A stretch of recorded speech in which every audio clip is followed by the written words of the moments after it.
it's highly contentious from an employment perspective.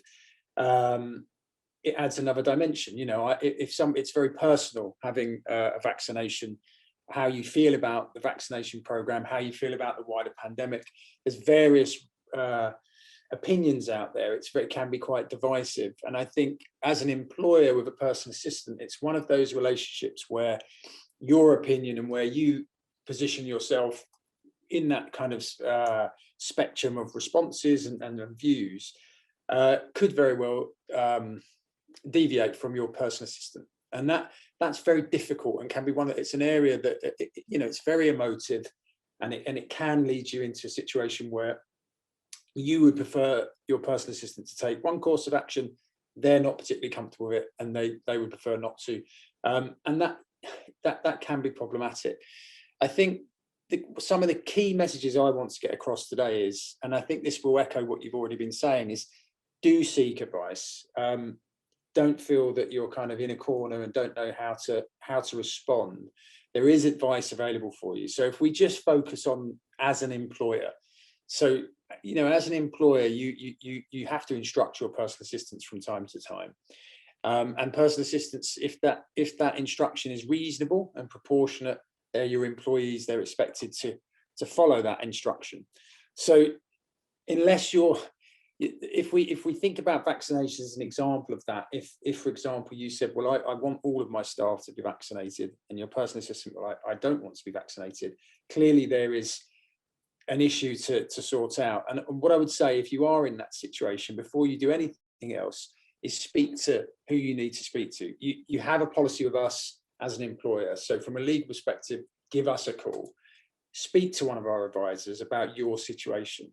One thing we're keen not to do is give out too much blanket advice, because every case is different. We need to understand why that personal assistant, why that individual does not want the vaccine, and those reasons will vary greatly, and they'll vary from people who just feel an innate distrust of anything like that, who don't want the vaccine, who might have views about the pandemic that lead them to believe that there's no need for the vaccine, right up to people who are maybe just slightly reticent for different reasons. And I think the key thing for an employer in that situation is to, drawing on what you've already discussed this morning, get as much access to information as you can. So one of our advisors, what we would advise you to do if you got in touch with us, would be to speak to your PA, understand why they don't want to pick, why their view is what it is, why they perhaps don't want to have the vaccine, and try and share useful, good information from various sources.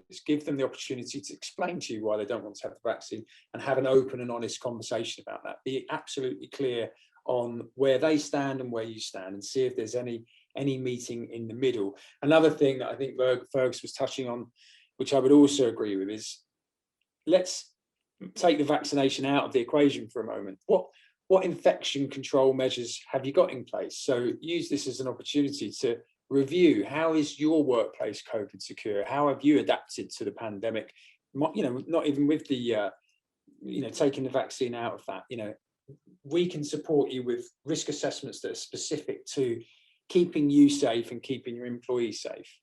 To take it back to whether or not an instruction is reasonable and proportionate, what other measures have you taken to keep yourself and your PA safe?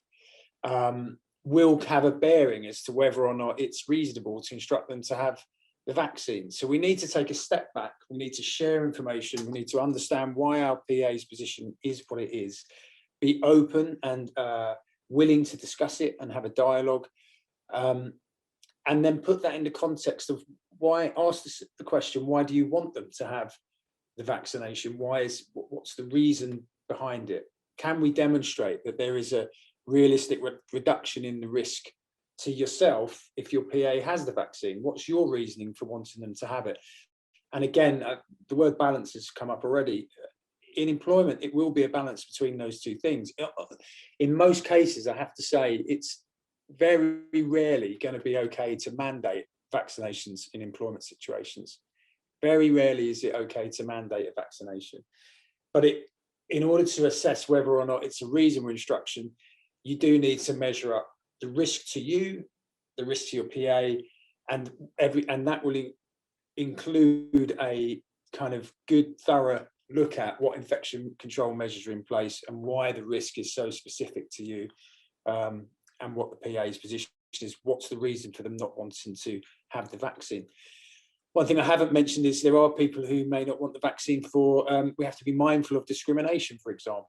So we know that if your PA is pregnant, they won't want to have the vaccine, and you would be well advised to kind of be sensitive to that, for fear of discriminating. That's one of the protected characteristics in the Equality Act. We have to be very careful of that. I gather if you've been talking about gelatine, you'll be aware of the potential for religious discrimination if somebody's reasoning for not wanting a vaccine has something to do with some of the things that are contained within it, potentially. But that in itself brings me back to the information point, because there's a lot of misinformation about what's in the vaccines. There's a lot of Facebook group stuff, that, information being spread, as we know, in lots of facets of our life at the moment. And I think COVID and the vaccine is one of those areas where that's a lot of misinformation is being spread rapidly. So again, I think a clear idea, understanding of your PA's position, explaining to them your position and why you feel the way you do,